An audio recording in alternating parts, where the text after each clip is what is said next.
Welcome back. For those of you that are new, my name is Donovan Smith. With me today is Brevin Hooks, and today is episode 5 of Beyond Boundaries.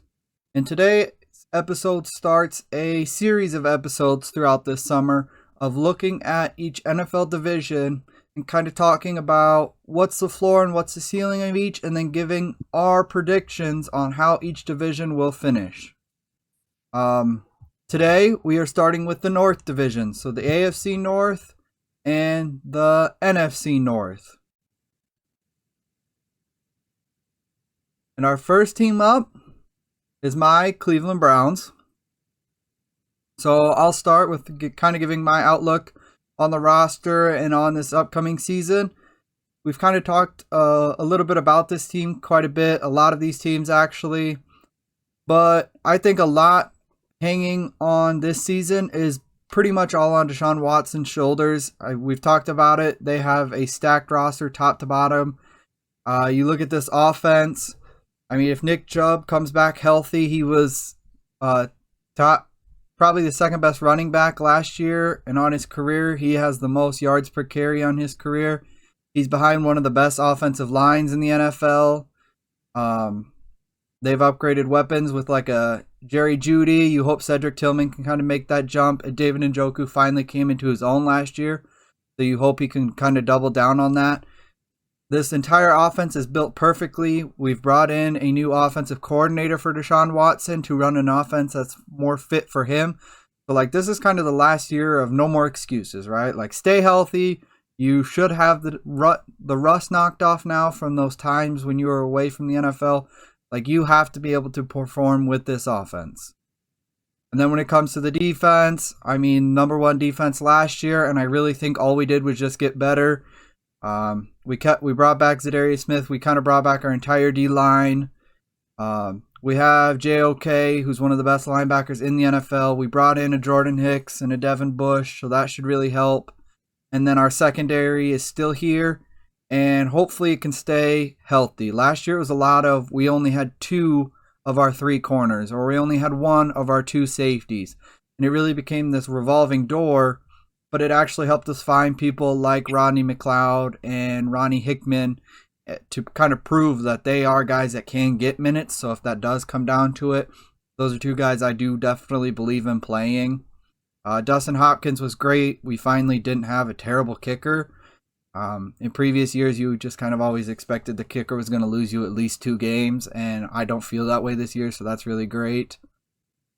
Other than that, that's the main thing. Is this roster is stacked top to bottom. It's one of the best rosters in the NFL. It's just going to be, can Deshaun Watson be a good quarterback?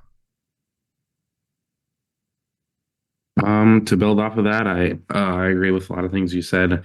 I think it all stems off of Deshaun and can he get back to the that MVP, that top 5 quarterback form, or even just being consistent at game in and game out. And then also relying on Nick Chubb coming back, and what is he going to be from that injury that he suffered last year? He also had, what was his injury in college? He had a massive injury, and now coming off of another massive injury. Hopefully he's able to come back, but you never know with injuries how someone's going to come back. I think adding Jerry Jeudy was an upside play. He's been very inconsistent in his time in the Broncos. Obviously, hasn't had a quarterback, but adding him to Mari Cooper in the long run and by the end of the season could be very, very crucial, as he has the potential to be a number one, but he hasn't shown consistency through the years. Um, the offseason, the Browns didn't do a lot. They didn't lose a lot. They didn't gain a lot, but you really didn't have a lot of holes to fill either. They didn't have very many high draft picks. In the second round, I think they got that defensive tackle out of Ohio State, Yep. which Mike which Cole. yeah. So he can fill a hole in the middle and just bring another healthy young body into the rotation. One pick that I really liked, obviously as a Michigan fan, was Zach Zinter. I think if he didn't break his leg, he'd have been a second round pick for sure. So adding him for, even though he might not play this year, adding him for the future, I think he'll be a very talented guard, as he was first team Big Ten, all Big Ten 2 years in a row. He should have probably left last year, but he came back for another year. So it was a nice deal in the draft. And if he comes back, he's going to be a very good guard for them for the future. And he gets to sit behind Joel Bitonio and Wyatt Teller, two of the best guards in the NFL. So, like, of all places to have to sit behind, that's probably one of the best positions to be in. They do say that Nick Chubb he's on pace and he's recovering well. There hasn't been any setbacks, but we've seen that with a lot of injuries where they like to say that, like, oh, it's good, it's good, it's good. And then all of a sudden they come back and that player, like, just feels weird when you watch them. Like, it just doesn't look right. I hope that's not the case with Nick Chubb. It is the same injury he had in college, repeated.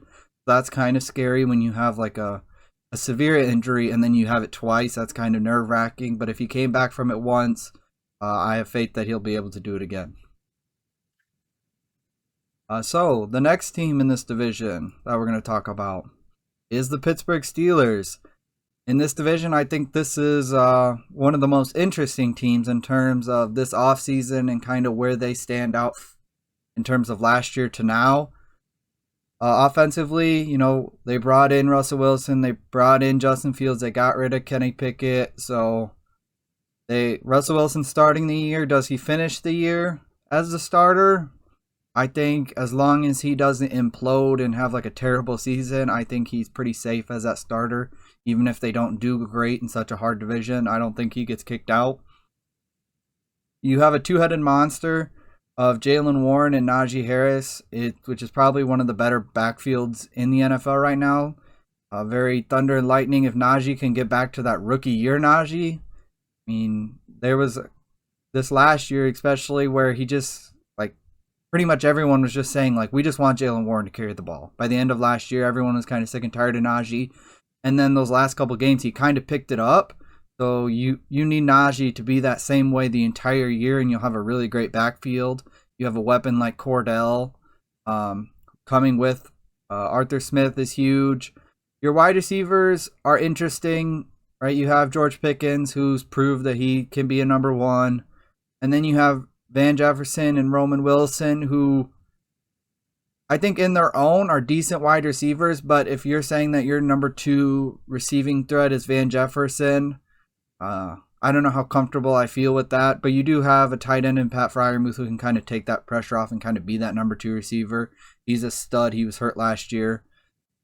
I think a lot of the offensive ability this year is going to fall on this revamped offensive lineman. I mean, you're coming in with three rookie offensive linemen, a second year in Broderick Jones, and then you have James Daniels. I think the offensive line was a problem last year, and they proved that by going and getting three rookies, so now you need them to perform. If they struggle, then this offense is just going to look the same no matter who's at quarterback, no matter who's catching the ball. It's still going to be ugly. And you're still going to have this insane defense that they have every year, led by TJ and Cameron Hayward. You bring in a guy like Patrick Queen, who they really haven't had at middle linebacker since Ryan Shazier. He gets injured, and then they never really fill that elite middle linebacker role. They keep plugging and playing these average guys. So to bring in someone like Patrick Queen, I think is going to make a huge difference in the defense right there in that middle spot. A rookie that I like that they got was Peyton Wilson. I think he's kind of a stud. I think this linebacker room is going to be hard for him to find minutes. But in terms of a prospect, I think he was a great prospect, and to be able to get onto a defense like the Steelers it's really good for him. Where I have concerns is kind of the secondary.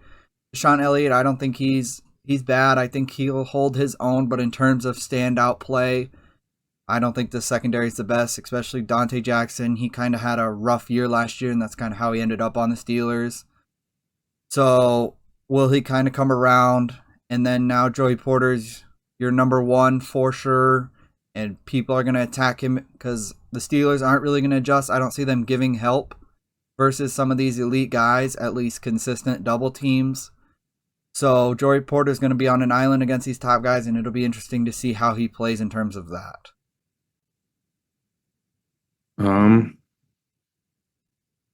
I think the Steelers have a lot of question marks, obviously, in one of the tougher divisions. I think Russ is an underrated pickup for them, especially at the tag they got him at. not having to pay him anything because the Broncos are still paying him. But I think he had an underrated year last year and a pretty decent year overall. And for that Steelers team, I think they just need consistent play at quarterback. Obviously, Arthur Smith's going to want to run the ball. And adding some of the offensive line depth that they did in the first round, getting that tackle from Washington, he's going to be a good player for them. And just adding pieces along that. I think they went back to back offensive linemen, first and second round. Mm-hmm. Um, but just adding that consistent play at quarterback, I think, can be beneficial. Obviously, they have their long term question mark, and hopefully he pans out in Justin Fields. But I think this year for sure, Russ is going to be that guy, and just being able to be consistent is going to be important. You talked about the receivers; they don't have much, especially proven. Obviously, they drafted Roman Wilson. They signed some other guys, but none of them are really proven. I think Roman Wilson can be a fun guy as he's very fast, athletic, can do a little bit, but I don't know if he's going to be a consistent number two receiver on offense, especially early in a year. And Van Jefferson as well. Obviously, he was decent for one of those years in Los Angeles, but he kind of fell out of the rotation. Um, and then just the defense, I think, is going to carry. So that's why getting Russ is going to get consistent play at quarterback is important because that defense is always going to be good, and you can win games with the defense. So having that consistent threat at offense, if they're able to add someone through via trade or something at receiver, I think they can maybe take that next step and be a little bit better offensively. But I think that defense at especially early in the year is going to have to carry them through. Yeah, I think the Browns, in terms of quarterback playing the Steelers, are kind of in that similar spot where you definitely hope like Russell Wilson and Deshaun Watson can become what they were, like get back to that peak and be really great quarterbacks. But you're at least hoping they don't suck, right? Like with these defenses, all you need your quarterback to do is not lose the game. Always make the right decisions, play it safe, move the offense down the field, get 2 touchdowns a game, and you're pretty much assuming you're going to win that game just based off your defense. So that's like of all quarterbacks who you're looking at need to perform, they have the lowest floor of needing to perform. They just need to not be really bad, and these teams will be good. Whereas with some teams, you're looking at the quarterback and you're saying you have to be great, otherwise we're going to struggle, and that's not the case for these. All right, we're going to the Ravens. I'll let you talk first about the Ravens. So the Ravens, I think they had a underrated offseason. They didn't add a bunch, but they also didn't lose that many important pieces. They lost a rotation piece in Clowney. They lost a depth receiver in Odell. They lost a running back in J.K. Dobbins, who people really thought was going to be the answer at running back, but injuries kind of plagued that experience. So they never really lost a bunch, but adding a guy like Derrick Henry to Lamar Jackson is going to be an electric situation for him, especially. And then re-signing Metabike, someone who really came onto their own last year and had a Pro Bowl season, was important for them. Some people thought they weren't going to be able to pay him, so being able to keep him along is going to be big for that defense. Getting a guy in the first round like Nate Wiggins to add to that secondary with their corners kind of getting older and falling off a little bit, adding a young athletic piece like Nate Wiggins can really help. That defense all around is just very talented, and with one of the better linebackers, Roquan Smith. And then in the secondary, you got a guy like Kyle Hamilton, who's only just going to get better in his second year.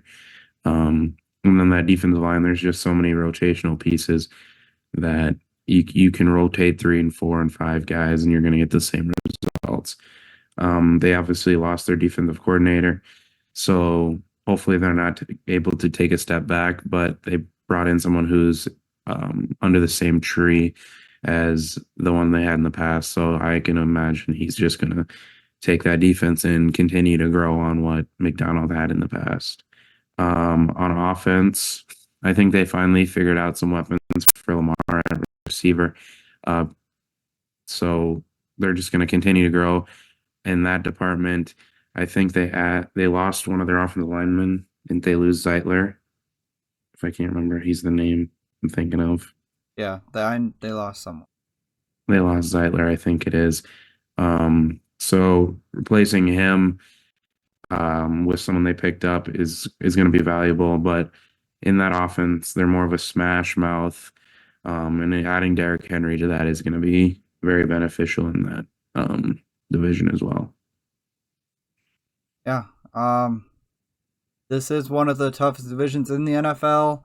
Every team is a playoff contender, a Super Bowl contender at their peaks, so there's nothing really to nitpick about any of these teams. Where this division's probably one of the easiest to kind of look through because you're like, yeah, if they make it to the Super Bowl, we understand.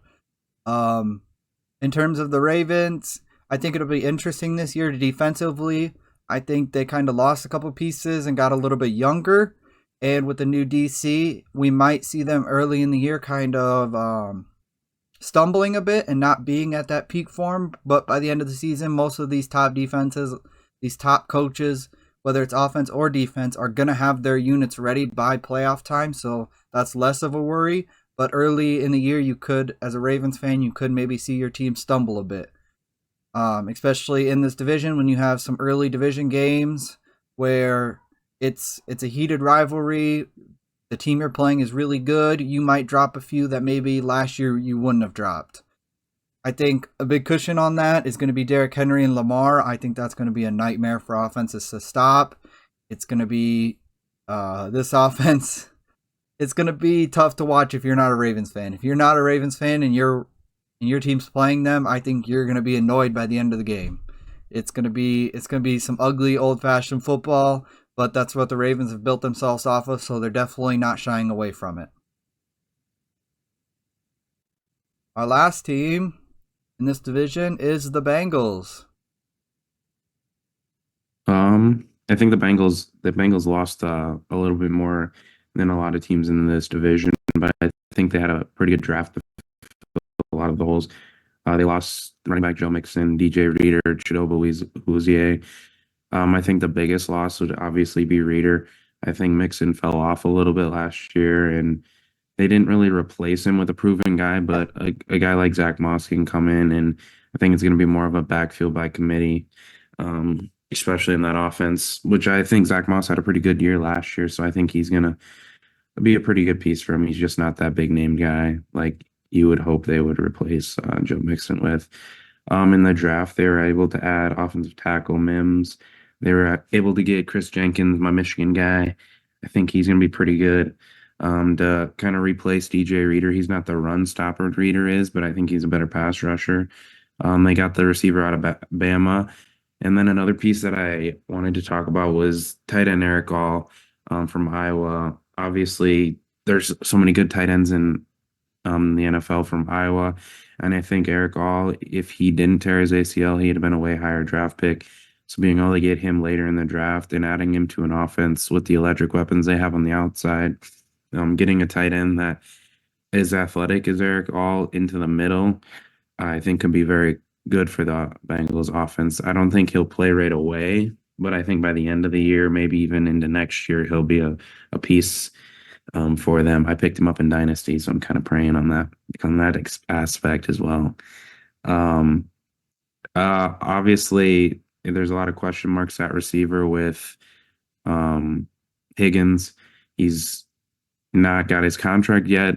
They don't want to trade him, so who knows what goes on with that by the end of the trade deadline and into the late postseason. But as of right now, having Joe Burrow come back, hopefully he doesn't get hurt again like last year, and he's able to have a productive, healthy year like they did in that Super Bowl run.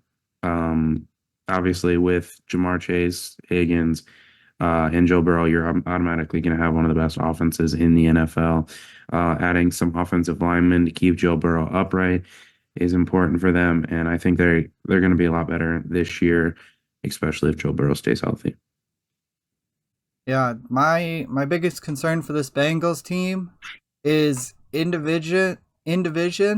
You probably have the worst defense of all four. Not probably. You do have the worst defense of all four teams, and there's concerns where when it comes to these division games, is your defense going to be able to stop these other offenses like you are going to get stopped, right? Like, I think that's the biggest struggle the Bengals have had with Cleveland since Joe Burrow's gotten there, is they haven't been able to beat him. I think they've beat Cleveland like one time since Joe Burrow's been there. It's because Denzel Ward can go one-on-one with Jamar Chase and win most of the time. Martin Emerson and Greg Newsome can go one-on-one with T. Higgins and whoever your third wide receiver is and win. And up front, I mean, they feast. If you want to pass the ball a lot, I mean, you're playing right into Za'Darius and Miles' hands, and that's just Cleveland Browns. I mean, the Steelers' defense is built the same way, and the Ravens' defense is built the same way. So can your defense step up in these division games and win? Even if you go 50-50, that kind of puts you into a weird spot where you're a lower seed and you might have to play a game in a situation that you're not really comfortable in. You miss out on your home field advantage. So I think it'll be interesting to really see when it comes down to these games, what is that deciding factor? Is it the defense, or is Joe Burrow and Jamar and T. Higgins just kind of be able to just go crazy and carry them through and just say, all right, you guys want to play a defensive game, well, let's get it high scoring. And sometimes they have struggled inside their division in being able to do that. So let's see, coming off of a wrist injury that is pretty serious for quarterbacks, is Joe Burrow going to be able to do that right out of the gate, first year back from it, and get them into a position where they can compete going into the playoffs? So that is our divisional overlook. I will let Brevin give his rankings first. So let's start from 4th and work our way up to 1st. Who do you have in the 4th spot? I think this one's pretty clear. I'm going to put the Pittsburgh Steelers at 4. I just don't think they have the talent that a lot of their teams, especially on the offensive side. I don't think they'll be able to put up enough points to win many games, or even not win many games necessarily, but just beat out one of these other 3 teams in the division. So I'll put them at 4. My 4th team is also the Steelers. Like I kind of said, the issue with the Bengals is they need to be able to play a high-scoring game. And of all the defenses in this division, I think the Steelers only having one trustworthy corner can put them into a situation where they get into a shootout with the Bengals, and then it becomes a problem. So I think the Steelers are going to have growing pains with all the changes they've made as well. So by the time you get through those growing pains, you might be out of the division race. It kind of happened last year where they started off ugly, and then by the end of the year, they kind of found their groove, but by then it was too late, and they weren't a good enough roster to really recover properly. So maybe you see that again this year, but I don't know. I think they just finished 4th. I think that's kind of clear cut. So you're 3rd.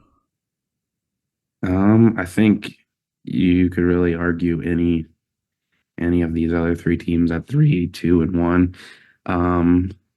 Obviously, I think the Bengals are probably the most obvious with the biggest holes, but I'm going to go a hot take here. And I'm going to keep my best quarterback in the division for a later ranking, and I'm going to go. I'm going to go the Ravens right here. I don't think it's going to be by many games, and I think all 3 teams make the playoffs, but I'm going to go Ravens. With my 3rd team, I am going to put this Bengals team. I think overall roster-wise, of these 3, I think they're probably the worst. Not saying they're a bad roster. They're definitely a good roster. But in this division, good isn't good enough. And like I said, the Bengals have struggled with Cleveland. So even if you say they get lucky enough to split games with Cleveland, and you split games with the Ravens, I just think that they're going to struggle throughout this season, especially getting Joe Burrow going. So if you drop a couple of these out-of-division early games, especially if it's an easy one you probably should have won, I think that's really going to hurt the team. And in this division, every game is important. Every game's a playoff game. Last year, the Browns, they dropped a game against the Broncos because it just wasn't great game planning, and we played really bad, and it ended up costing us the division, and we had to go on the road, play a Texans team, and we kind of got sloppy, and we got annihilated on the road, where maybe that doesn't happen if we do win the division. So I think that's going to be the downfall of the Bengals is just getting in rhythm and then just not being as good as the roster of these other two. Oh, who'd you put it to? At two, I'm going to go with the Browns. Just I just can't bet on the best quarterback in the division.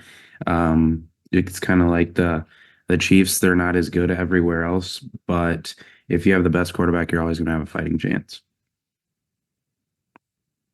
Yeah. My number two is gonna be at first kind of going into this, I wasn't gonna be a homer. I was gonna put the Ravens first. And I had a legit reason because for the same reasons that the Bengals can't beat the Browns cannot seem to beat the Ravens.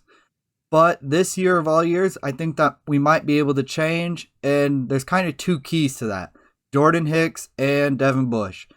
Previously, we've really struggled at that middle linebacker spot of getting someone we can consistently trust in the middle and then also in the middle of the D line at the D tackles to stop the run. So the Ravens have kind of just been able to feast on the ground against us.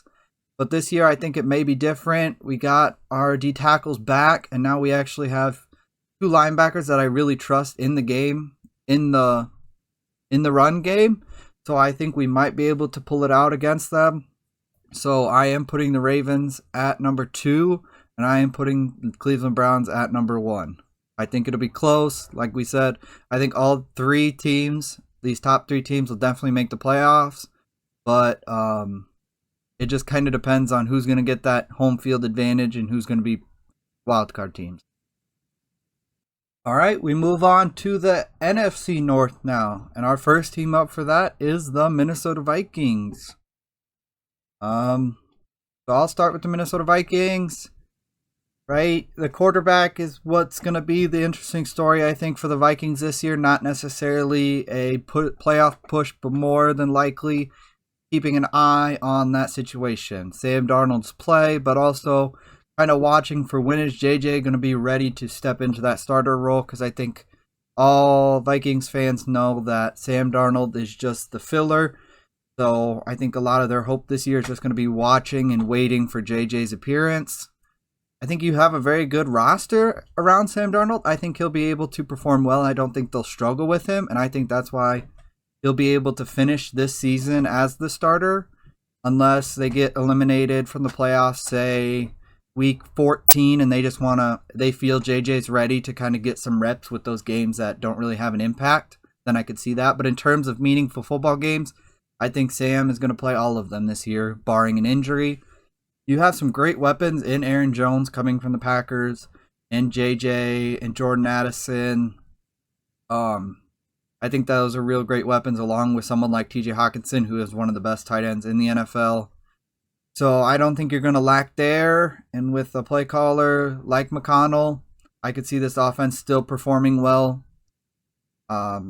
Offensive line is, in the past, kind of has been one of the Vikings' not strong suits, but since they've gotten Christian Darrisaw, they've gotten Brian O'Neill and Bradbury and Reisner and stuff, I think they've gotten a lot better offensive line-wise, and I think they're a staple offensive line in this NFL, this group here. So I have high hopes for their offense. Their defense is still in the middle of kind of this rebrand. They're switching over. You bring in someone like Dallas Turner, who's going to be a huge key part of this defense moving forward, but I still think it's in its early stages of its rebuild. You bring in a new DC, so I think it's going to take time for this defense to really become something that would be feared by other teams.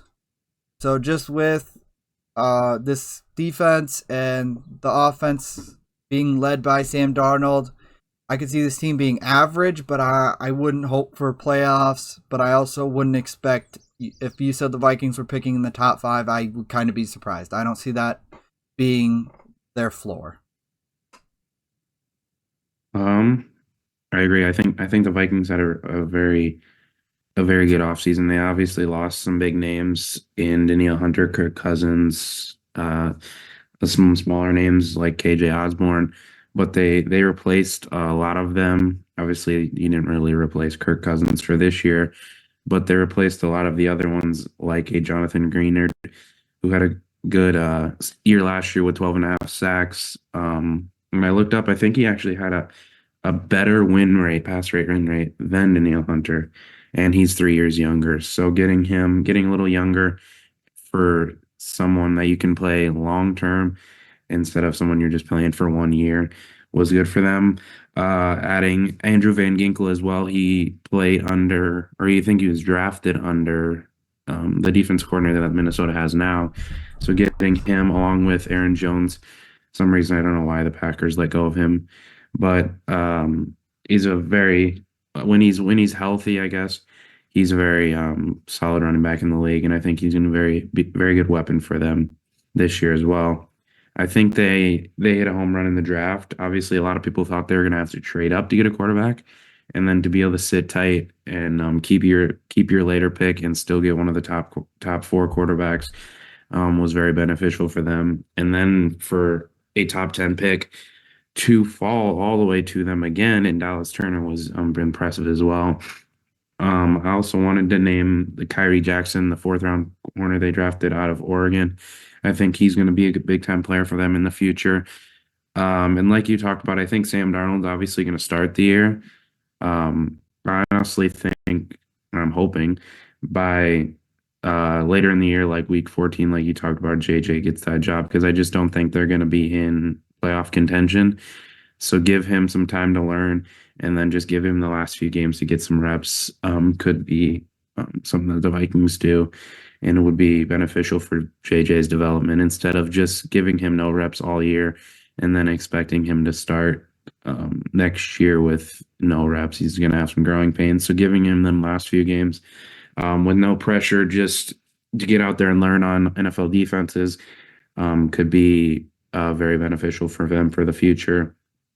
Because I don't think in this division, I think everyone got better and they got better, but I don't think they got better at quarterback enough to be anywhere close to playoff contention. I think they'll be probably bottom 3 or 4 in the division. Yeah, I also think as a Vikings fan, I think it's realistic to not. I know they're all biting their chops waiting for JJ to get out onto the field. But I think even a scenario where if something were to happen to Sam Darnold early in the year, I would see Nick Mullins stepping into that role and then keeping JJ out, because the last thing you want to do is say that JJ is not ready to play right away, so that you want to sit him, and then week 2 Sam Darnold gets hurt, and then you just say, well, JJ, we just said you weren't ready, but we're going to throw you out there anyway. So I think no matter what, as a Vikings fan, I think you need to brace yourself that no matter the scenario, no matter what happens, you're not going to see JJ till at least nearer to the end of the year, or if not till next year. So I know that's unfortunate to hear, but I think that's just the real scenario. The real case is if you're going to protect your quarterback like that and say you don't want to throw him out there to the Wolves, then you, as a coach, you have to stand by that no matter what scenario happens. As I've seen all over that they're going to start most likely JJ at that third spot simply because of that. Mm-hmm. If Sam Darnold goes down, they don't have to thrust him into action. Yeah. All right, our next team, one of the big movers in this division for this year is the Bears. I think the Bears, the big staple of that team was that Caleb Williams pick. And I think they did a great job of actually giving him a proper team around him, right? That was the big thing. They get Justin Fields, and they never really give him everything he deserved as a quarterback. So it's pretty easy to see why he failed. There was a lot of reasons. Roster, play calling, I just think nothing was really proper there. So now going into this year, you have it right. You've got 3 great weapons in DJ Moore, Keenan Allen, and Rome Odunze. You have running backs, DeAndre Swift, Johnson, Khalil Herbert's even a great running back. You have a tight end in Cole Kmet, who is probably underrated. He's definitely not a bad tight end. And then you have a pretty decent offensive line. You have 2 tackles that you can trust to protect Caleb, and you have some interior run blockers. I mean, I think this offensive line can really be road graders this season if they want them to be. If you really want to protect Caleb, you definitely get that run game going and moving, and it's going to take so much pressure off of Caleb, it's going to be a lot easier for him to succeed. The last thing I want to see from this Bears team is to just drop back and throw the ball 40, 50 times a game just because now you have Caleb, you have these fancy weapons, because all it takes is some scenario where, one missed block, or that's just a lot of pressure to put on a rookie quarterback to say, we need you to throw the ball 500 times this season. So I'm glad that they built this offensive line the way that they did, and I think this offense is going to be a above average offense in the NFL this year. In terms of the defense, right, your head coach is a defensive guy, and I think that's kind of where a lot of people have been hating on the Bears these past couple of years, is as a defensive head coach, if your defense sucks, then you're kind of viewed as useless. Like, it's already hard to have a good offense, to find a good offensive coordinator. So when you have a defensive head coach, you have to have a defense that is standout. You look at someone like the Jets with Saleh, like even though his offenses have been bad, his defenses have at least been performing, so no one's really blamed him to that point. Where with the Bears, with Eberflus, the Bears were bad and his defense was bad, so everyone was just like, all right, why is this guy even here? So this year he's bolstered it now a little bit. This defense is actually looking competent, so now they need to go out there and perform well. Another part of being able to run the ball and take pressure off of Caleb is your defense has to get stops. If your defense is letting up 4 or 5 touchdowns a game, then the pressure just goes immediately to Caleb's shoulders, and he's going to start trying to do too much, and it could just throw that offense out of rhythm, and it could slow down his development. So this has to be in a good situation, and I think they're primed for that. Now it's just about the execution. Obviously the Bears had the biggest splashes this offseason. They had their biggest signing of re-signing Jalen Johnson, who everyone thought was going to be traded last year at the deadline. Being able to get him back, it was important. Obviously, the trade for Keenan Allen for the development of Rome Odunze, and getting a veteran guy in there who's still a very solid receiver, but him simply to be there to develop that Rome Odunze, I think is going to be more important for long-term development as well. They really didn't lose a lot. They lost Darnell Mooney, but they replaced him with Keenan Allen. So I think you're probably okay with losing Darnell Mooney to that. They added DeAndre Swift, which, in my opinion, I think is probably a little bit of an overpay. But with a rookie quarterback, I think getting a good running back in there to take some of the load off of him was important. So that little overpay, I think, in the long run this year and for Caleb's development is going to be beneficial. They added Kevin Byard, who with the Eagles last year, I don't think he had a great year, but they didn't pay him that much. So getting a veteran safety to replace, I can't think of his name right now, but getting Byard in there is going to help that defense as well. As you talked about the defense, I think towards the end of the year, once they got Montez Sweat, they were actually one of the better defenses in the league. After getting Montez Sweat, they struggled mightily towards the beginning, but after that Montez Sweat trade, they turned it around. So you kind of got to add Montez Sweat into some things they did this offseason because he was technically their second round pick. So I think they hit everything on the head with the draft. Getting Caleb at number 1, not overthinking it, and just taking the best player available. And then second down and getting another weapon in Rome Odunze. Some people thought, he could have been one of the number 1 receiver off the board because of how talented those top 3 guys, and either one's going to be a number 1 in the NFL.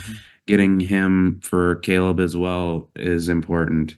They could have went defense, they could have went offensive line, but getting another weapon for your young quarterback is going to be very beneficial. And I think the Bears are a sleeper team in this division for sure.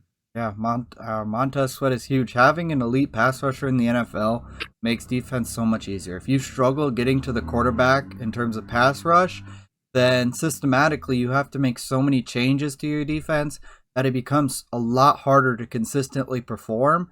And I do think that's, like you said, that's kind of where that switch came in, is now you can rush for and trust Montez Sweat. And I mean, even Gervin Dexter was playing a lot better last year by the end. Then you can trust those guys are going to go get pressure on the quarterback, and it makes everything so much easier.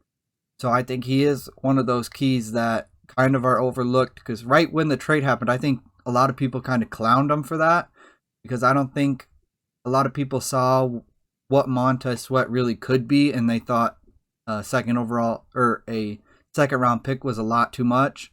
But now at the end of the season and going into next year, I think that was one of their key moves that are now overlooked when you draft someone like Caleb and Rome. That was a huge addition, definitely. Our next team we're talking about is the previous division winners in the Detroit Lions. I think this Detroit Lions team, it didn't change a lot. It got a little bit better. It kind of added a couple key pieces. But yeah, I'll kind of let you talk about what they added and their outlook on the year. Like you talked about, I don't think they lost. They lost Jonah Jackson, but they replaced him in a Pro Bowl and Kevin Zeitler. So that kind of equals out that trade. They added interior defensive line and DJ Reader to help with that, with stopping the run, which they struggled with from time to time last year. They also added one of the better frustrated with their defensive back play outside of the rookie they drafted last year was kind of one of their only bright spots in the secondary. So getting a young corner to that room is very beneficial. They lost CJ Garner Johnson as well, but I don't really think he's that big of a loss, and he's someone they can replace pretty easily in that secondary. Other than that, they, in my opinion, overpaid Jared Goff, but they probably had to keep him around because he's a very good quarterback in that system. That money might show that he needs to take that next step, but importantly, you're able to keep him and keep that same atmosphere around because obviously everyone loves Jared Goff in Detroit. So being able to keep him around, keep that leadership in the locker room is going to be beneficial for them as well. Yeah, I think if you're a Lions fan, right, we talk about a couple of these additions on each side of the ball that are pretty big names, and that'll definitely help. I think one thing that is kind of overlooked is a draft pick like Wingo on the defensive line. I think you bring in a guy like DJ Reader and you have a McNeil.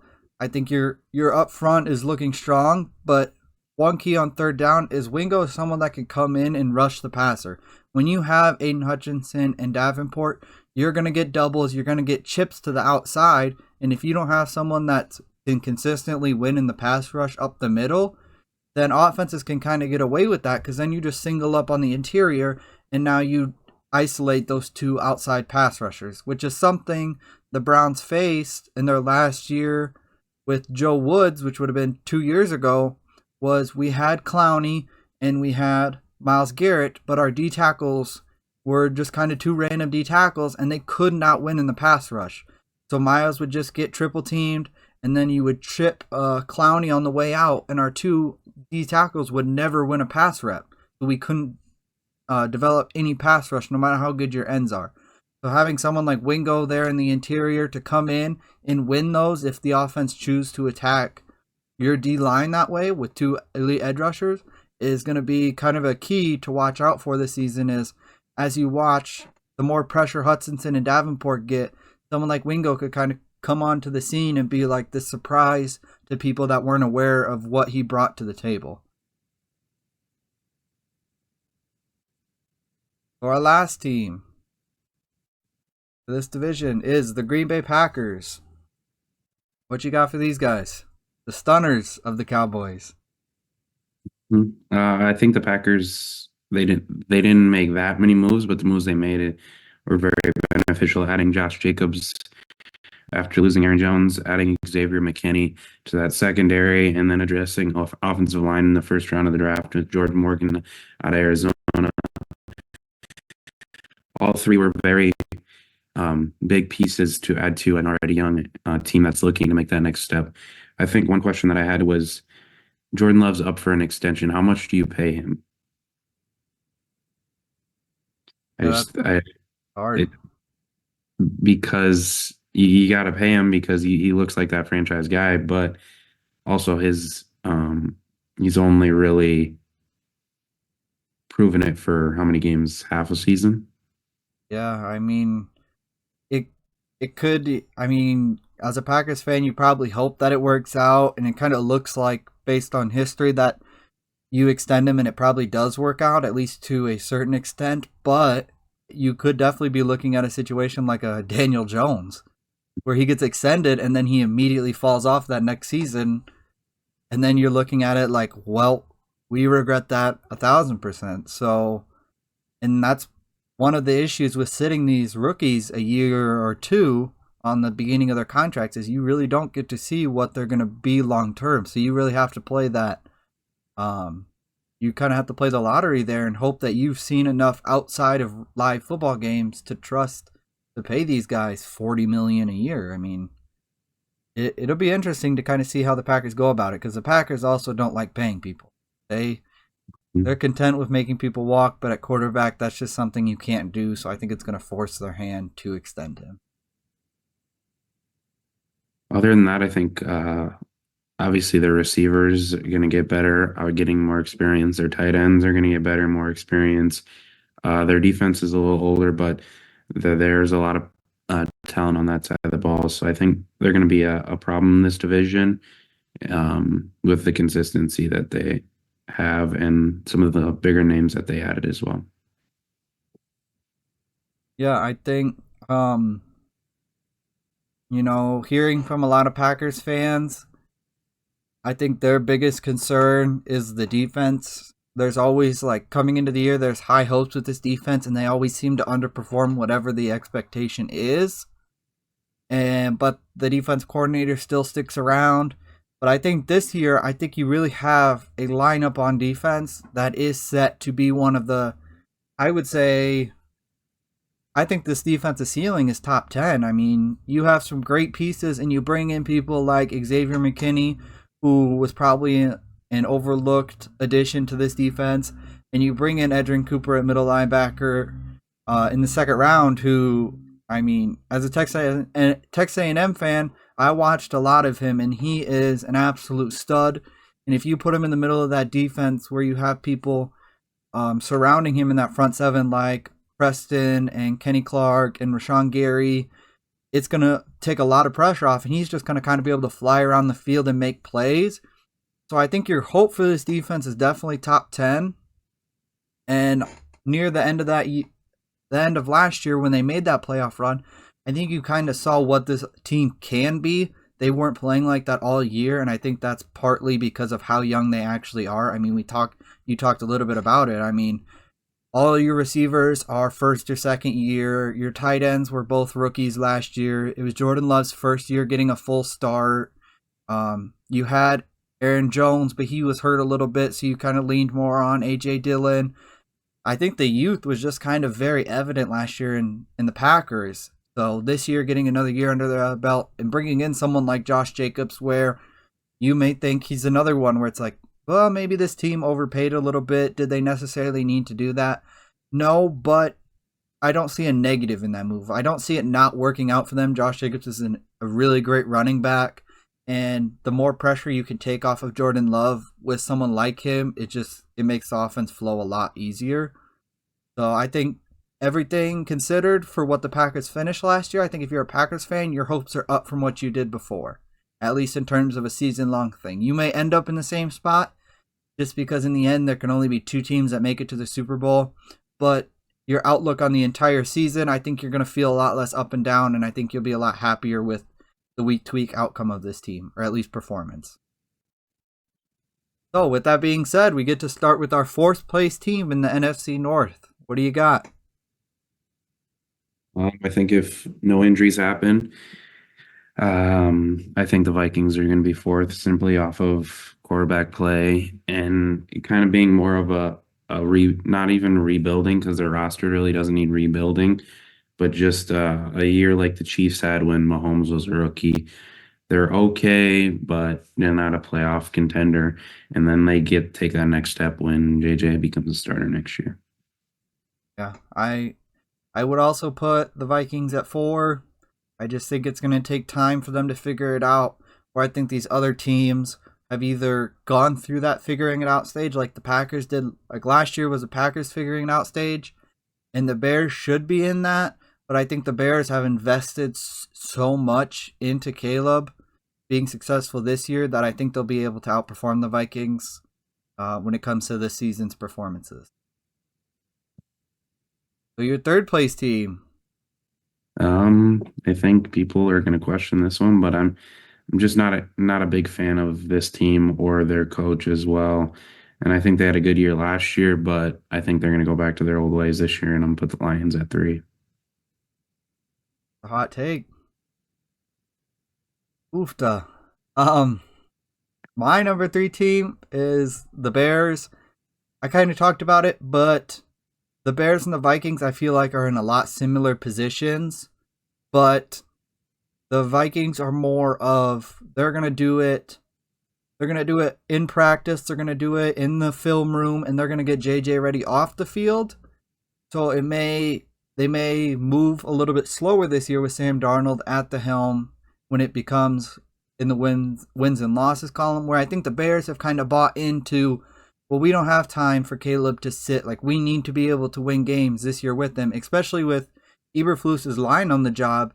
If they bomb again this year and end up with another top 5 pick, does the ownership give him leeway with it being Caleb Williams' first year? Do they give him another year? So I think they have to win, and I think every game is going to be huge for them. So that's why I think by the end of the year they finish higher than the Vikings, but I think they're in a lot similar positions. And could they flip-flop by the end of the year? I definitely could see it. So, with the Lions at number 3, who do you got at 2? Welp, I'm going to go the Bears at 2. I would love to put the Bears at 1, but I just think the more Jordan Love's going to take that next step this year and turn that Packers into the powerhouse that we've sadly all been seeing for years. So I'm going to put the Bears at 2, Packers at 1. For my number 2 team, I am going to put the Packers and the Lions at 1. I think the big thing for the Packers is if I were to look at them and compare them to the Lions and kind of what I would expect for the year, I think it'll be very close. My biggest concern, honestly, for both teams is that defense. The Packers seem to always underperform defensively than what's expected, and that Lions defense is still kind of getting built out properly. So it'll be interesting to see which defense really comes through, and if I had to bet on which one would next year, I think I would put my faith in the Lions just because of what they did last year. And I think it's very repeatable for them, where the Packers' defensive ceiling might be a lot higher, but the Lions' floor is higher, so that's why I put them at number 1. I think it'll be a very close race. I don't think this division will be decided until, those last 2 games of the season. I think it's going to come down. I think it'll be a real race, kind of like I think both North divisions are going to come down to a race of, in these last 2 weeks, the key games and who do you draw at the end of that. If you draw an easy win, or are you battling in the division the last week? Or are you battling another playoff team that last week? I think that'll really depend on these final rankings in these 2 divisions. Got any last thoughts on what we talked about today? No, I don't think so. Hot take, Bears win in the division. That is definitely a hot take. Yeah, I would say, which I kind of just said it, but I think these North divisions are probably the best and closest races on each side of the division or inside of the conferences. I think when we look at these other divisions, I think it'll be a lot easier to kind of place where we expect some of these teams. Maybe there will be like a close 2 or something. But if you like, the hot take of the Bears winning the division isn't that hot of a take. I think their roster is definitely there. I don't know if I trust Eberflus to put the pieces together. But if you're a Bears fan or if you're an Eberflus believer, then you could definitely see this team winning the division. So, and like our fourth place teams in each of these is the Vikings and the Steelers. And our reason for them being in fourth is they have great rosters. We just don't know what the quarterback is going to be. So, like, if that's the only thing holding your team back, your quarterback plays great this year and exceeds expectations, all of a sudden you've won the division. So I think both of these divisions are really similar on either side. So I think these will be fun ones to watch, kind of see how they turn out. But other than that, thank you for watching. Make sure to like and subscribe. Our goal is 100 subscribers, and then we'll release that new collection of merch. Yeah, other than that, peace out.